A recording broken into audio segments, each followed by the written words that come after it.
তো হ্যালো বন্ধুরা, তোমরা কেমন আছো? আশা করছি তোমরা সবাই ভালো আছো। তো আজকে একটা ভিন্ন টপিক নিয়ে তোমাদের সামনে এসেছি আমি। তো তোমরা দেখছো তোমাদের সেই প্রিয় YouTube channel emergency blog video, এবং আমি তোমাদের বন্ধু অনিমেষ। তো শুরু করতে যাচ্ছি। একটা বিশেষ ধরনের টপিক তোমাদের সামনে আজকে নিয়ে এসেছি এই চ্যানেলের মাধ্যমে, যা নিয়ে পশ্চিমবঙ্গ প্রায় উত্তাল অবস্থায় আছে, বা এই জিনিসটি চারিদিকে ছড়িয়ে গিয়েছে, হাইলাইট হচ্ছে বিভিন্ন পত্রপত্রিকায়, বিভিন্ন সংবাদ মাধ্যমে, বিভিন্ন চ্যানেলের মাধ্যমে। তোমরা হয়তো কিছুটা আন্দাজ করতে পারছো। যারা আন্দাজ করতে পারছো না এখনো, তোমরাও ভিডিওটা দেখতে থাকো।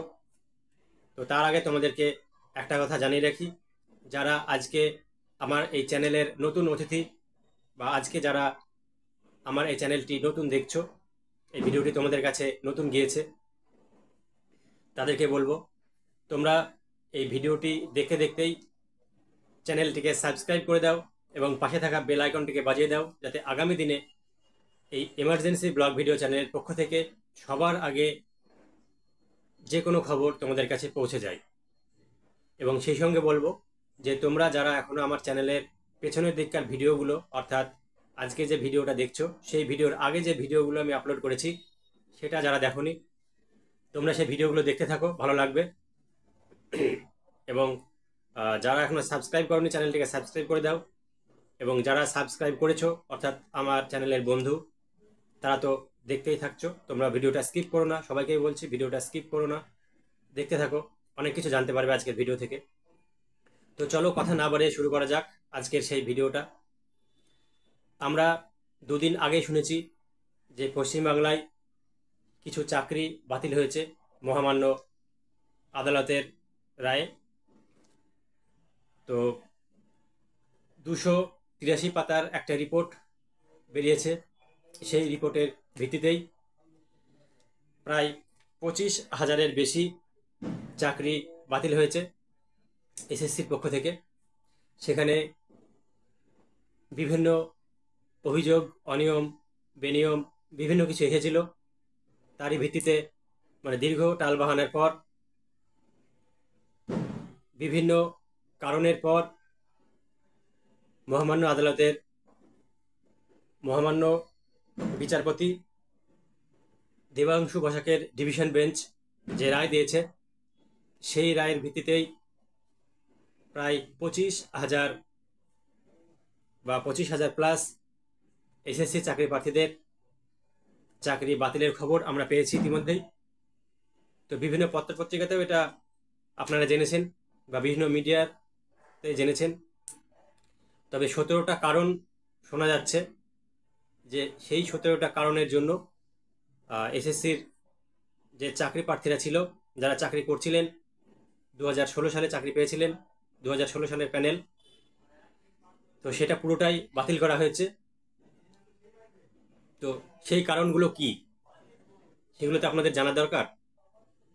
তো সেই কারণগুলো কি, 16 থেকে 17টা কারণ সেখানে দেখানো হয়েছে, সূত্রে পাওয়া খবর এটা।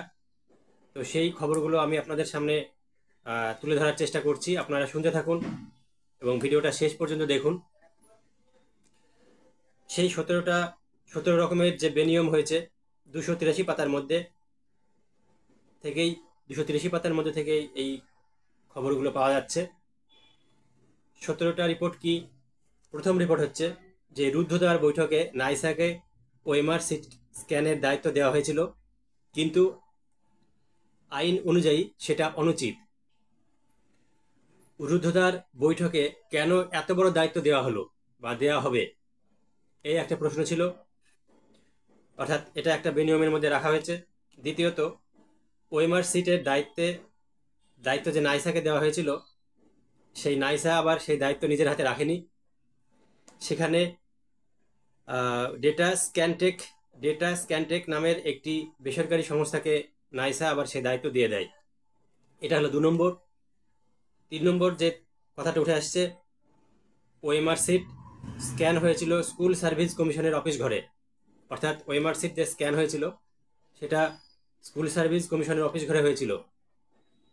সেখানে ডেটা স্ক্যানটেক কোম্পানিকে ওএমআর সিট স্ক্যান করতে দেয়নি এসএসসি। তো বুঝতে পারছো বন্ধুরা, ডেটা স্ক্যান টেককে নাইসা দায়িত্ব দিলেও ডেটা স্ক্যান টেককে আবার স্কুল সার্ভিস কমিশনের অফিস ঘরে যে স্ক্যান হয়েছে, তবে এসএসসি তাদেরও আবার সেই ডাটাবেস স্ক্যান করতে দেয়নি। সেটা কারা করেছে? সেটা নিজেরা করেছে। তো আমিও একজন এসএসসির চাকরি প্রার্থী, আমিও পাশ করতে পারিনি। তো কেন করিনি সেটা এখন বুঝতে অসুবিধা হচ্ছে না। তো যাই হোক, চলো পরবর্তী স্টেপে যাই। পরীক্ষার্থীর উত্তরপত্রের হার্ড কপি নষ্ট করে ফেলে এসএসসি। তাহলে কি হলো? পরীক্ষার্থীর উত্তরপত্রের যে হার্ড কপি সেটা নষ্ট করে ফেলেছে এসএসসি। 5 নম্বর পয়েন্ট, এসএসসি যে ওএমআর সিট স্ক্যান করে তার কোনো প্রমাণ রাখা হয়নি। অর্থাৎ এসএসসি যে স্ক্যান কপি, যে কপিগুলো স্ক্যান করেছে, তো তারও কোনো হার্ড কপি, তার কোনো প্রমাণ রাখা হয়নি। এসএসসি সার্ভারে কোনো স্ক্যান কপি নেই, অর্থাৎ এসএসসি সার্ভারেও কোনো স্ক্যান কপি রাখা হয়নি। তদন্তে নেমে কোনো স্ক্যান কপি পায়নি সিবিআই, অর্থাৎ যে সিবিআই তদন্ত হয়েছিল সেখানেও সিবিআই কোনো স্ক্যান কপি পায়নি। তারপরে 6 নম্বর পয়েন্ট, ওএমআর সিটের কোনো স্ক্যান কপি না রেখেই হার্ড কপি নষ্ট করে ফেলা হয়েছে। এমনটাই খবর উঠে আসছে যে ওএমআর সিটের কোনো স্ক্যান কপি না রেখেই হার্ড কপি নষ্ট করে ফেলা হয়েছে। 7 নম্বর,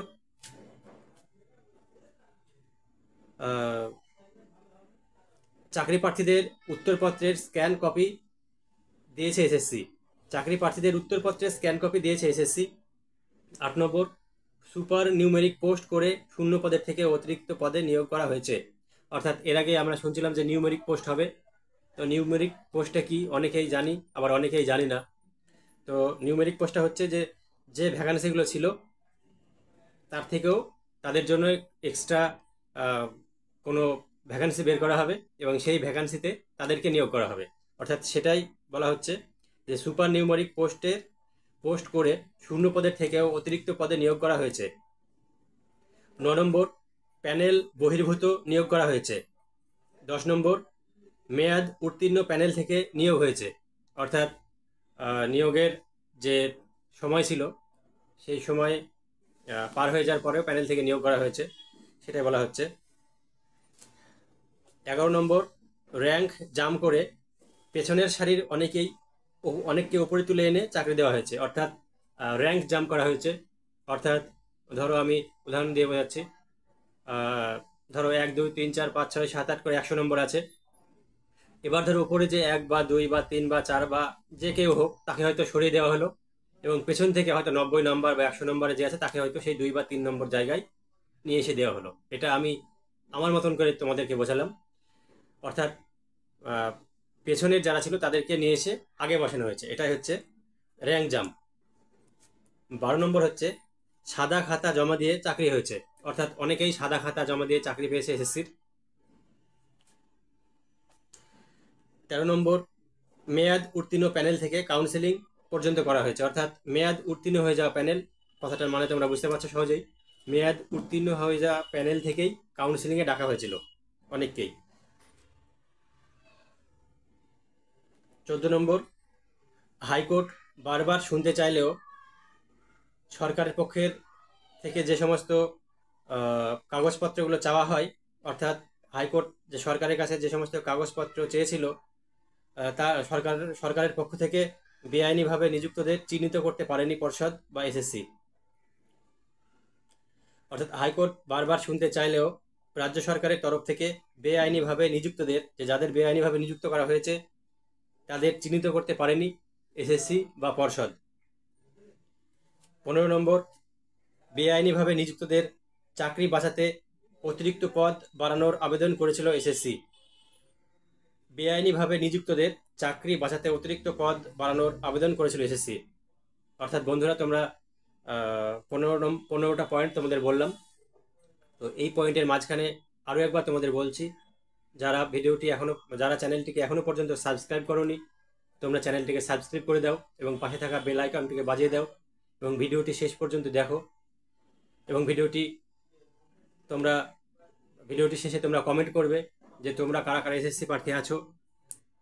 তো যাই হোক, চলো। 16 নম্বর, প্রাপ্ত নম্বর সহ মেধা তালিকা প্রকাশ করা হয়নি, অর্থাৎ কে কত পেল সেটাকেও প্রকাশ করা হয়নি। 17 এবং শেষ, নিয়োগের সম্পূর্ণ নিয়মই মানা হয়নি, অর্থাৎ নিয়োগ যে নিয়ম মেনে করা উচিত ছিল সেটাকে মানা হয়নি। তো বন্ধুরা, তোমরা যারা এসএসসি পরীক্ষা দিয়েছো বা যারা এই মুহূর্তে দর্শক বন্ধুরা আছো, বেকার পশ্চিমবাংলার দর্শক বন্ধুরা আছো বা প্রবাস থেকে বা বিভিন্ন জায়গা থেকে দেখছো, তারা কমেন্ট করে জানাবে কে কোথা থেকে খবরটা শুনলে বা জানলে। এই 17টা কারণ ঘোরাফেরা করছে, যে এই কারণগুলোর জন্যই দেবাংশু ভাষাকে ডিভিশন বেঞ্চ থেকে 25,000 মতন চাকরি বাতিল হলো। তো দেখা যাক এখন বর্তমানে কি হয় এবং আগামী পরিস্থিতিতে কি হবে সেটা বলা যাচ্ছে না। তো সবটাই এখন কোর্টের উপর নির্ভর করবে, সরকার পক্ষের উপর নির্ভর করবে। তো বন্ধুরা, তোমাদের কাছে এটাই বলবো যে যদি ভিডিওটা তোমাদের ভালো লেগে থাকে তাহলে তোমরা সাবস্ক্রাইব করে দিও এবং পাশে থাকা বেল আইকনটিকে বাজিয়ে দিও। তো চলো, আগামী ভিডিওতে তোমাদের সঙ্গে আবার দেখা হচ্ছে। সবাই ভালো থেকো, সুস্থ থেকো।